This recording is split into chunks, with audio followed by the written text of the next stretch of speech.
This is Pastoring in the Digital Parish, your resource and point of connection for success in digital and online ministry. My name is Ryan Dunn. I host and produce this podcast as well as serve as the Minister of Online Engagement for United Methodist Communications, and I serve as the Director of Digital Ministry for my local church. We're struggling right now to describe how digital ministry links together with the local analog church. Are they like separate campuses? Does one exist to serve the other? Is the digital ministry a kind of sub-ministry like youth ministry, or is it a support system for all ministries? These questions are unanswered for a lot of us. So I went in search of some perspective, and I ran across Methodist Gaming, an online gathering and ministry of presence within the Twitch community and throughout social media. So that sounds like a ministry independent of the local church, right? Well, the really curious thing about Methodist Gaming is that it's run by two pastors serving the same church, the senior pastor and an associate. I think there's a lot that we can learn about using digital space to get the local church to think evangelistically and how it can benefit a movement of discipleship in the local parish. So we're going to hear the story of Methodist Gaming from DeaconHavoc and CircuitRider, our adjunct professors, in this session of Pastoring in the Digital Parish. Reverends Sowder and Hannah Bryn are both on the pastoral staff at Discovery United Methodist Church in Richmond, Virginia, and both of you have alternate aliases in a whole other ministry going on. Reverend Adam is known online as CircuitRider. Reverend Hannah goes by DeaconHavoc. I have a little jealousy over that name. And you use those aliases to spread, I guess, scriptural holiness across the interwebs, one stream at a time, through an entity called Methodist Gaming. So let's start with the macro. What is Methodist Gaming? Absolutely. So I guess Methodist Gaming, it's a digital ministry of presence throughout social media. It's I think a beautiful expression of early Wesleyan Methodism that we started. I guess it was 2021 at the beginning of the year. We had just come out of the Christmas season here at Discovery, and we had our clergy team. We're in a meeting kind of talking about Lent and what we were going to do for Lent. And, the pandemic was certainly going on during those days. And we talked about this idea of healing and what is healing and how we're looking for healing, oftentimes, not only physically, but physically and emotionally and spiritually. And so I came up with this idea that if we did a sermon series called LF Heals with a Z. I used to play a game called World of Warcraft. I was a guild master and a progression raid healer in that. And so if anybody was looking for healing in the chat, they'd put LF Heals. And that's an opportunity for us to do that. So we made this looking for heals sermon series. And then we got the idea, well, if we're going to do that, then let's do an Easter sermon called Victory Royale, which is based on the idea of Fortnite, a very popular video game. And I am a gamer. I've always been a gamer since the original Nintendo. And I think Hannah and we just took a chance and we just said, well, we've always kind of thought about it. Let's just go ahead and launch on Twitch. There's a lot more to it than that that we'd love to share about. But I think that's kind of the beginning. And Hannah, did you have a gaming background as well? No, not at all. Oh, cool. So it was all new, a whole new world for me. But just being able to kind of jump in, the youth ministry program here at Discovery, it's a lot of wonderful young people, and they all love video games. And when I joined the staff and was appointed here, it was very apparent that I needed to kind of brush up on my video game knowledge. Sorry, hold on one second.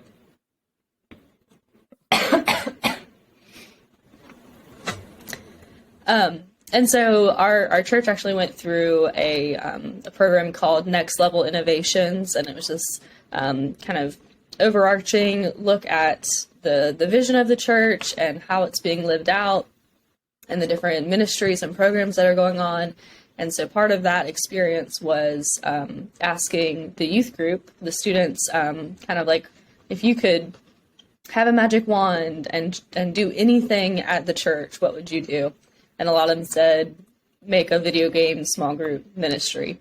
So that was probably in 2019. And so just kind of having that in the back of our minds of, this is something that is interesting and something that has potential for how we look at ministry and how we do ministry differently, especially coming out of a pandemic. So noting that this is now a part of your church life, part of your professional responsibility, Hannah, do you have to spend some time in the office doing kind of market research and playing some games and brushing up? I think early on it was definitely a lot more of kind of in my own time playing Fortnite and just getting eliminated over and over and over again. Under me. But I think it's really what I've valued about Methodist Gaming is the partnership that's kind of helped me to feel comfortable owning that I'm new to video games, and also start to step into the fact of saying, yeah, I like video games, and being able to own that, and having a community around us with Methodist Gaming that knows that we are not pro gamers by any sense of the word, and they just like to be in community with us and are very graceful towards me. If part of the sorry, go ahead, Emma. Even with that, though, I think sometimes people, we always invite people to play with us from what we call the connection, and sometimes people are nervous too because they, because we're streamers, and so they feel like they're not good enough. And the reality, there's so many people that want or need someone to play games with, and that's part of why we're there. Win or lose, that's one of those different things we're trying to show. We're not rage quitting. We accept the loss and we talk about it.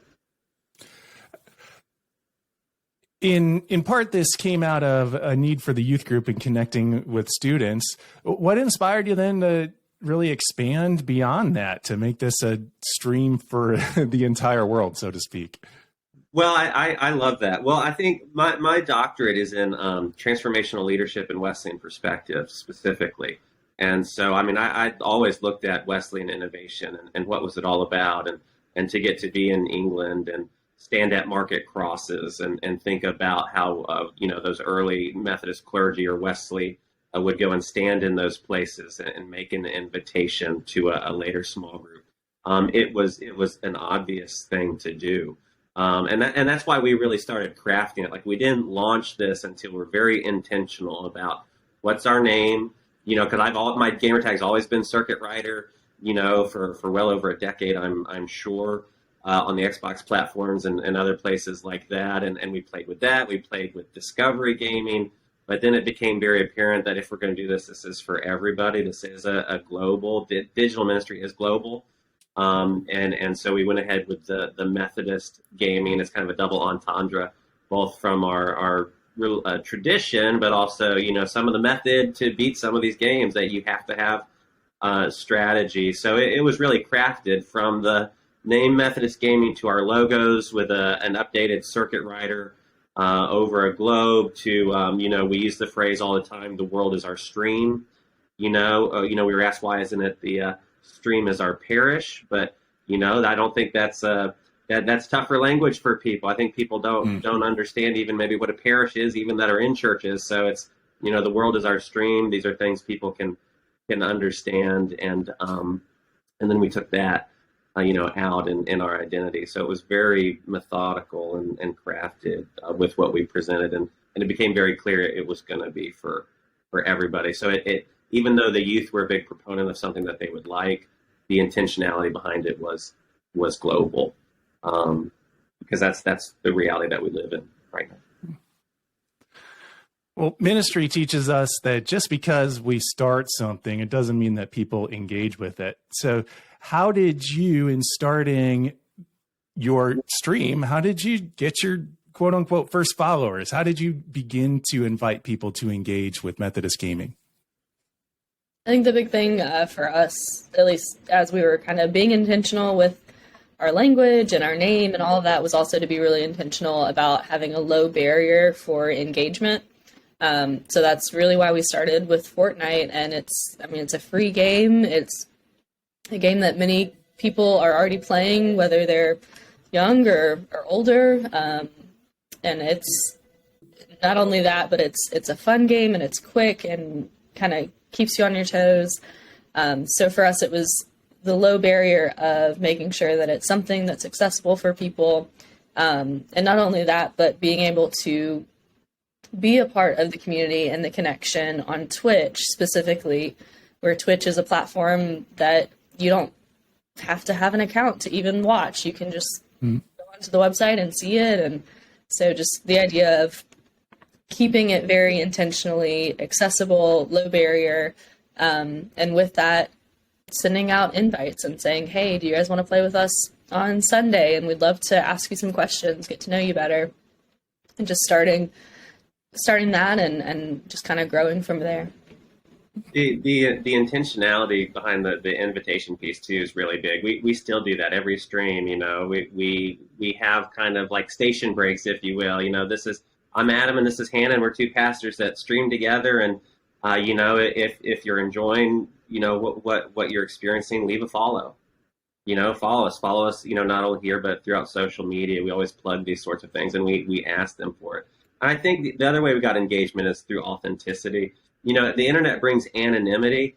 So in a way, there's an element, I think, that the Adam and Hannah people see on stream are a little different from the Adam and Hannah they engage with on a Sunday morning, even though like at I'd say at our regular calling, you know, we have all the social media platforms and TikTok and all that stuff, but it's still different. It's a different situation. So to be authentic and to play what you enjoy, like if you're not enjoying stuff, people are going to know and they're not going to stick around. You got to keep talking to them. You got to, you know, ask questions. And I think that was a cool moment from that was when somebody was engaging with us. And then that kind of that, hey, we're two pastors that stream together. It was for his country. I guess he's more priest language. Is what he was most familiar with. And he just said, wow, you're priests, you know, and couldn't believe it. And yet, you know, left a follow, stuck around and comes back and is very engaged. So so I think it's actually really cool, the fact that people are surprised that we're clergy and they're not thrown off by that and run from it. And if they don't want to engage, then they can just hit the next stream. So you both get online. You decide a game that you're going to play. You invite people to come and play alongside you and join in the Twitch stream. You have your moments of pause and reflection. Is there a next step beyond that in terms of a ministry model? Yeah, I think for us, it's really being available and kind of having that air of pastoral care to our ministry on Twitch and saying, join our Discord and reach out if you ever need anything. Discord has been something that we've been a little slower to creep into, but we've been blessed with a couple different people in our connection that have shared their gifts for Discord and teaching us all about it and how to use it. So we have fun things like post pictures of your pets or post what you're eating today or what games are you playing or what do you recommend? Trendy Methodist connection names on those. So we've got and this is credit where credit is due to one of our These our are all connection from the people. Yeah. So we've got Methodist Gaming for posting. We've got Connects Yum for posting your food and recipes, things like that. Gosh, what's the other one? Well, there's one that's a Hobby Lobby, because in Discord there are lobbies saying, yeah, we got people that do crafts and want to share different stuff like that. And then there's really I think the most important piece, which is prayer needed. That's our prayer needed area.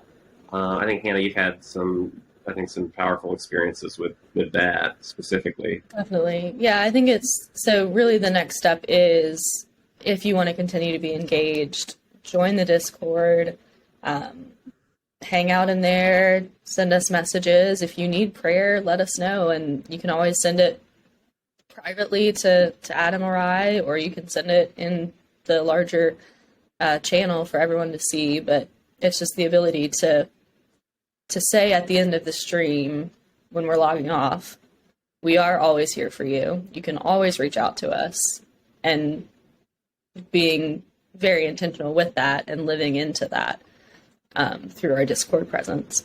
Yeah, that someone sends a message, they get that response.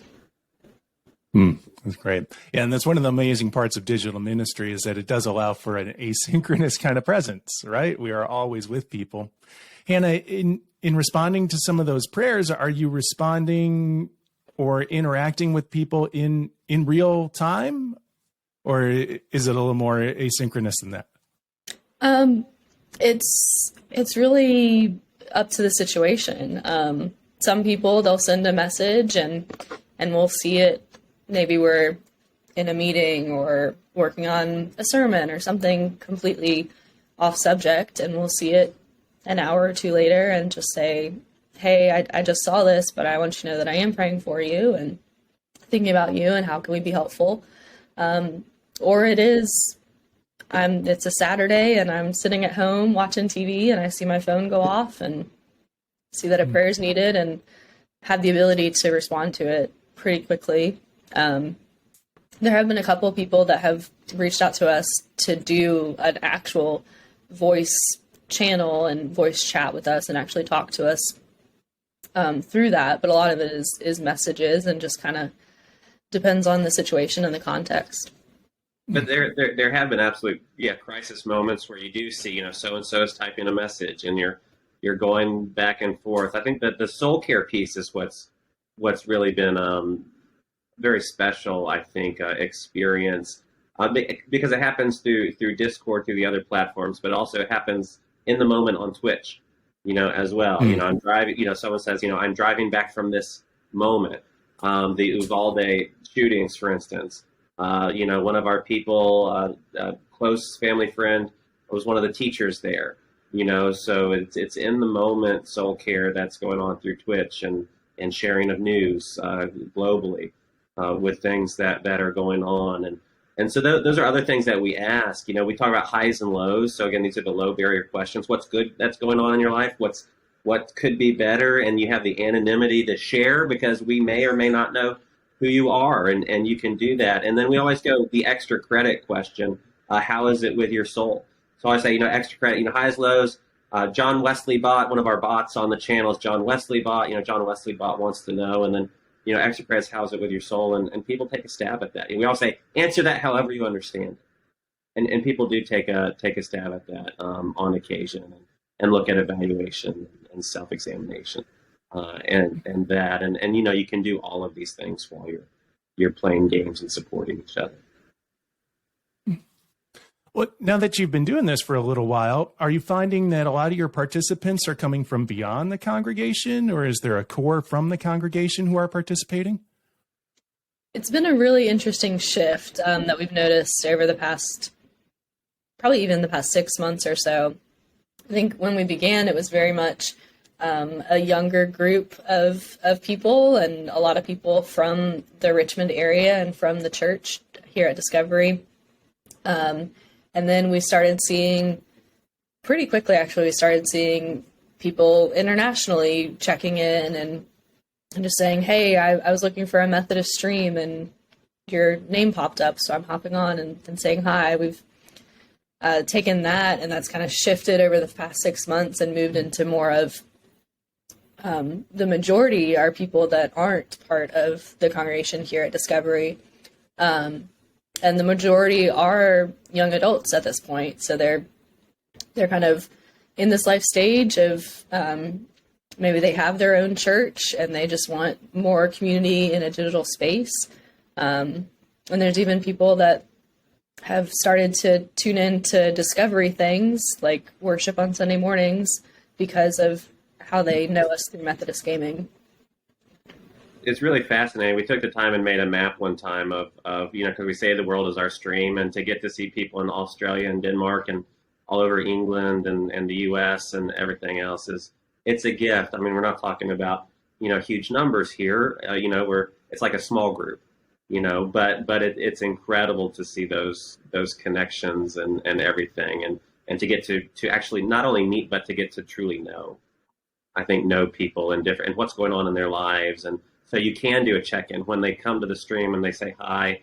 It's just like being a pastor at a local congregation. You know who they are, what's going on with their life, how to check in with them, and those. It's very, very wonderfully relational. Has your local congregation been supportive? Are they participating? Yeah, I think they're very excited and somewhat proud of what we're doing. We're from an innovative church, and we try to keep a culture of risk going here at Discovery. And yeah, absolutely, I've never heard anything negative from our people. I think they're very excited about what we're trying to do. But the reason they're excited about what we're trying to do is because we talk about it. Right, we don't hide it.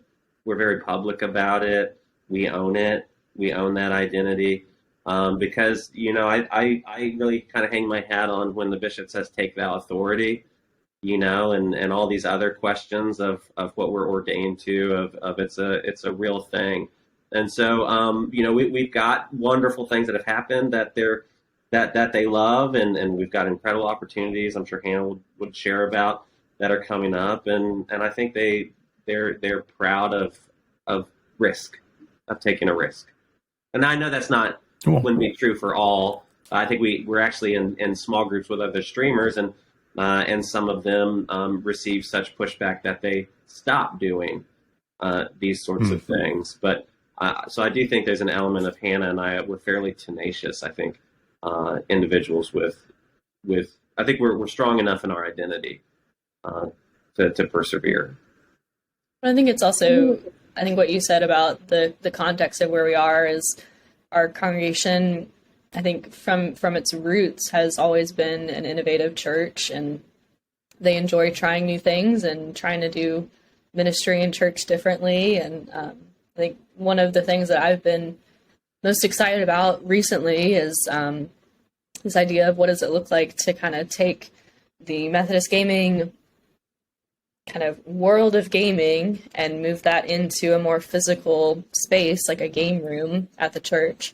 And so our congregation has kind of jumped right on board, and we've created this gaming space for students to come and play video games with each other. And I think the future hope and vision is that it can be open to the community. And on a Saturday morning when we've got a farmer's market on one side of the church and the kids that are coming for that, they can run into the game room and get a couple games in with people that they might not have ever met before, and just kind of build that connection there.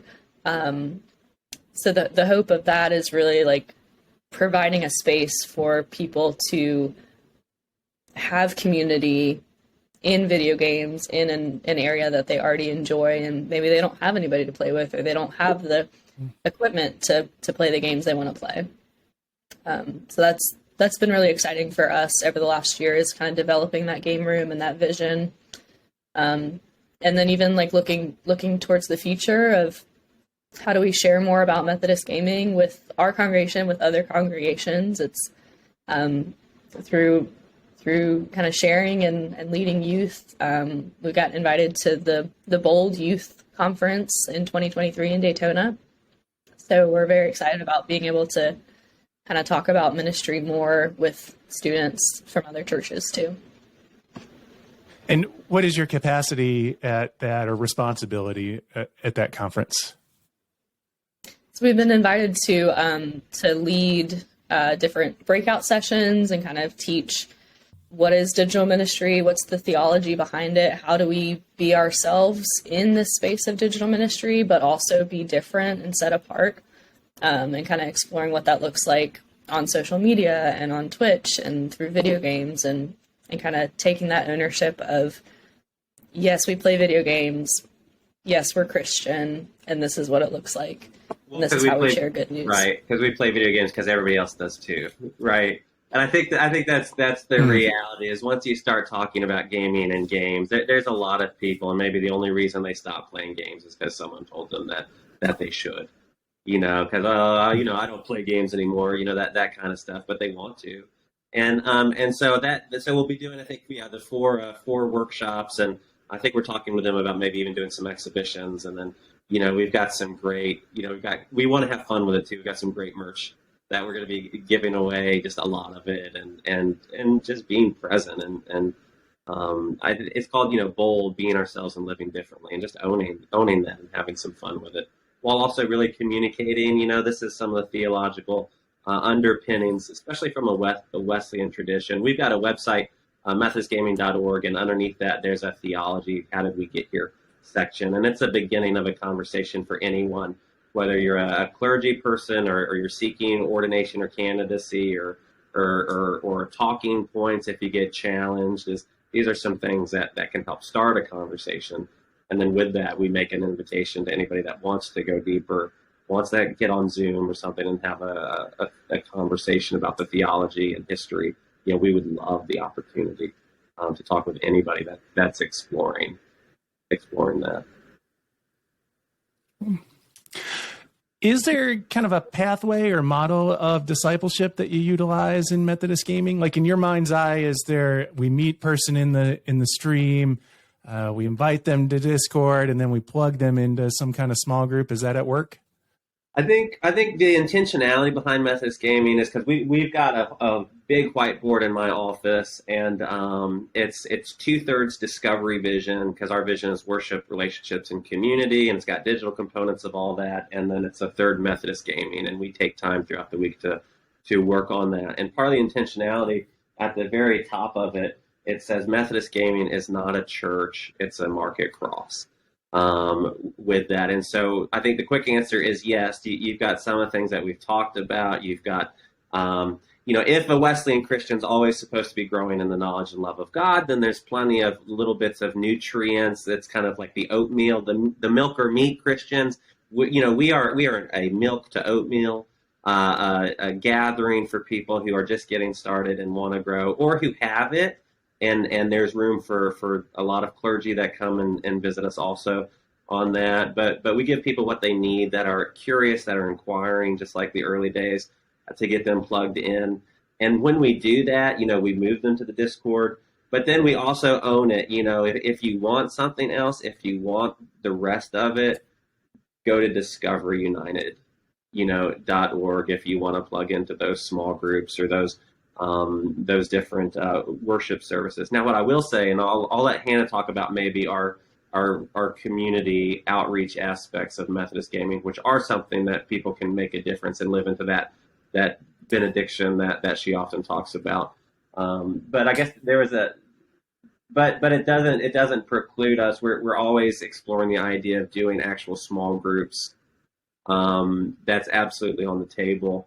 To do that. And actually, I think we polled our people, and they're excited about that prospect. It's just something that we haven't done yet, because we do have which is, I think, very interesting maybe to some of your listeners. It's because we are appointed to the local church, there's always going to be a little bit of a calendaring give and take with I can't always put as much energy into one thing as I would like, because we also have something very big over here that we're also responsible.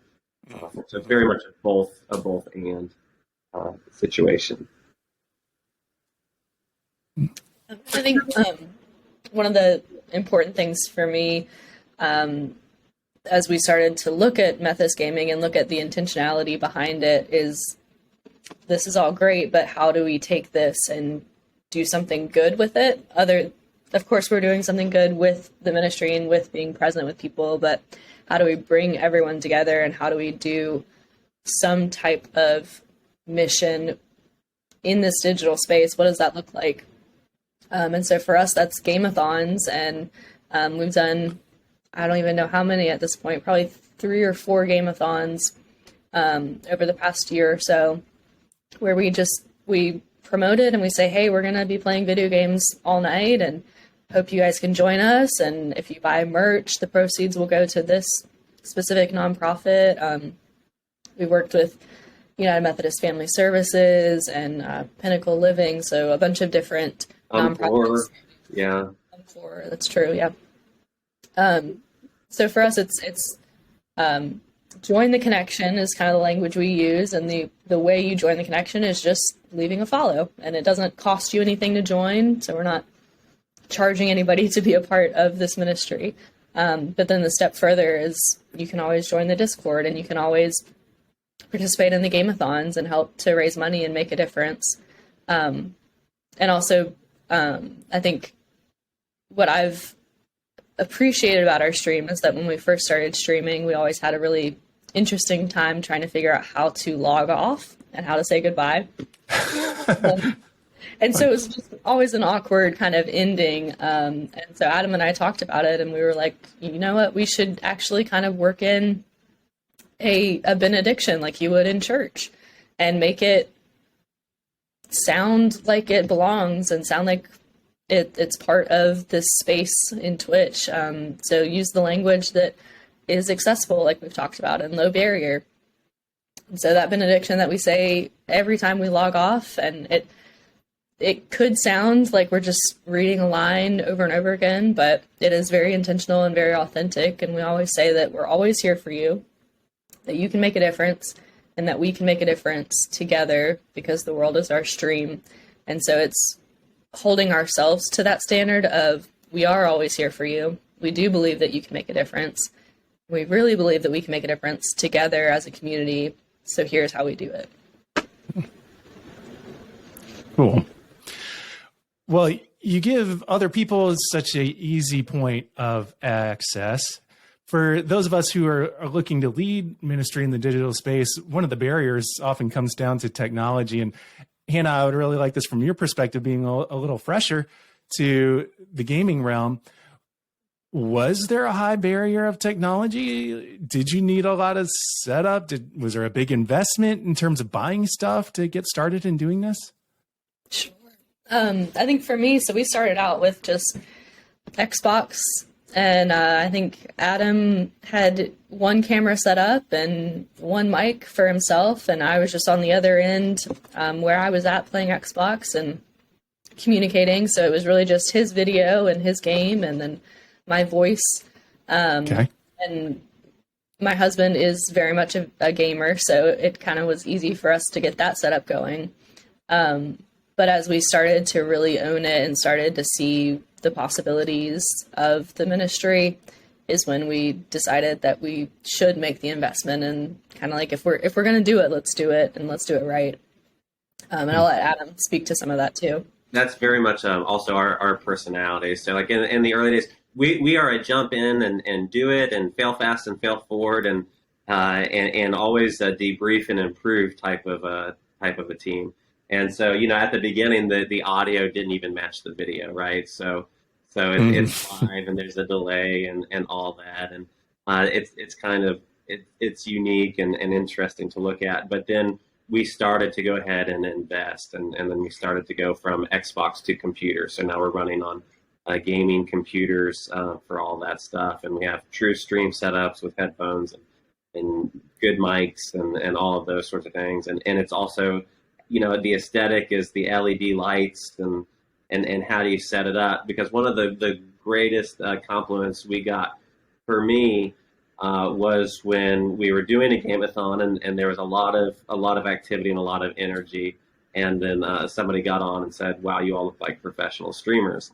And, and that meant a lot because there's because we take it seriously, because we do. And I think the aesthetic and your presentation says a lot about that. We at Discovery, and I think it permeates everything we do on both sides. We're all about excellence, authenticity, and innovation. It's kind of very Wesleyan, the more excellent way, of improvement and those sorts of things. So don't let anything stop you from doing it. But then how can you improve while still being very authentic? In who you are, very invitational and being innovative and we try dumb things. We try stupid things. We launched, our TikTok some time ago and Reels and all that. And sometimes we play a fool, but sometimes you have to in ministry. That's just my opinion. on that. So Okay. we made a financial investment, and then we also found partners that were interested in what we're doing. It's just like a local church. Maybe your local church doesn't have money, but there might be somebody in your community who does, and all it takes is being willing to share what you're trying to do, and they might bless you with something. It's a hard thing for, I think, specifically clergy to do, but there's value. It's a real thing, and that's part of I think because I'm a lead pastor at a church. It's what I do anyway, and it doesn't mean it's easy, but it is a skill set any of us can learn is to ask for help. Well, what's been one of your fondest ministry memories that you've kind of put in your mental affirmations file that's come out of Methodist Gaming? Why don't you go, Hannah? Sure. I think the first thing I can think of is our very first game-a-thon. We were working to support United Methodist Family Services, and we had Jill Gaynor on, and she was talking with the connection all about the work that they do at United Methodist Family Services and what the funds will go to support and all of these wonderful things that are happening over there. And she was speaking a lot about how the volunteers that they have are very wonderful, and they devote their time and their energy to really care for the children that are with them. And one of our followers, members of the connection, he jumped in and he shared how incredible it was to hear that there were people out there that cared that much for children. And he kind of shared some of his own personal story and his life and updates, and part of that too was sharing prayer requests. And this is somebody who was an early follower, and we didn't really know anything about them, and they just felt empowered in that moment to share and kind of identify with what Jill was saying about United Methodist Family Services. Cool. One of the just a funny one though is like one of our international people in the connection got on the stream one time and said, because it's all very public. I used to think you guys were boring, but now you're my favorite streamer. So like that's a great compliment, to receive from that. And I think mine is when family gets involved. So we've got members and maybe they're driving, and these are will protect their own sense of self while sharing some about it. But maybe someone's driving home with a parent who's coming back from a chemo session, but they're both in the car and they've got the stream up. And to get to hear like mom laughed at that, or mom's how's mom doing, to get to hear that, or to IRL, we've had people come through Richmond and with their parents, and these are all adults, with parents, and to end up at dinner with members of the connection and their parents, to my own sons. I've got 2 teenage sons. And they cringe a little bit at what I do, and yet they respect it enough with it. Because the thing is, sometimes it's hard because their friends check out the stream and the TikToks and the Instagrams and stuff like that. And yet my oldest son started streaming, so we do Youth Connection. And what's different about Youth Connection, and that's all Hannah, but what's different about Youth Connection right now, and we're just relaunched it, is that it's a youth stream hosted by youth. Oh, cool. Right. So it's a 16-year-old that's starting to ask the highs and lows and how's it with your soul question. And Sunday Scaries, that's a big one, to try to start making space. And it's in its infancy, but I think that it takes a lot for my oldest son to do that. He's a very quiet young man, at least publicly. And so for him to put himself and risk himself, I think that's a happy little moment of him growing in his own sense of identity and trying to make space for other young people who may not want to say, I'm old, right? I'm 42, I'm an old gamer, but who may not want to share with a 42-year-old what's going on, but might share with a peer. So I'm really excited about maybe what Youth Connection could do. But all these things are little tiny victories and take time to nurture.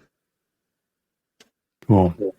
Well, final question for you. What is a game that you're looking forward to streaming? That's a great question. What are you looking for? That's a great question. Oh, wow. Wow. Well, I mean, we did just start getting into World of Warcraft, so that's been exciting. Brand new world for me. Most of the games that we play are completely new for me. So that's been actually pretty cool to get into and stream that, and I've enjoyed that. I can't really think of one that I'm looking forward to. I think my favorite game that we've done was Trine 4. It was just very much a cooperative game that Adam and I had to work together and communicate and figure out the puzzles, and people in our chat on Twitch were helping us all the time. And finally being able to beat the final boss in that game was really exciting and empowering. And I think I'm looking forward to games that are similar to that, where we get to work together and kind of have the stream to support us through it. Cool. That was a great game. Highly recommend Trine 4 and that genre, the puzzle game. I think I love one of the games I'm looking forward to maybe trying to stream is there's a new Harry Potter kind of legacy game coming out set in the late 1800s. It's a role playing game, and you get to kind of explore the grounds. It's open world and kind of create your own character. And as a proud and diehard Slytherin, I identify with, I got, my Slytherin mouse pad and everything else up in my room. I would be excited to maybe explore that open world. It's fall, fall season makes me think of Harry Potter and fantasy games, and that's part of why we ended up back in World of Warcraft. But to kind of maybe try that out as a Slytherin student and see what I could get involved with. Cool. Well, DeaconHavoc and CircuitRider, thank you so much for spending this time with us. And game on. We'll catch you online. It's a gift. Thanks for inviting us. If this podcast is meaningful for you, the best thing you can do is listen to another episode. If you want to learn more about Twitch, then you need to check out Season 2's Understanding and Getting Started on Twitch. And then Season 3's From Passion to Podcast to Faith Community is relevant here too, as it tells the story of the creation of Lux Digital Church. I'm Ryan Dunn. I'd like to thank resourceumc.org, the online destination for leaders throughout the United Methodist Church. They make this podcast possible. And of course, they host our website, pastoringinthedigitalparish.com, where you can find more online resources for ministry. If you want to connect, check out our Pastoring in the Digital Parish group on Facebook. You can also send me questions and ideas for future sessions at digitalparish@umcom.org. I'll speak with you again in a new episode next week. In the meantime, peace to you.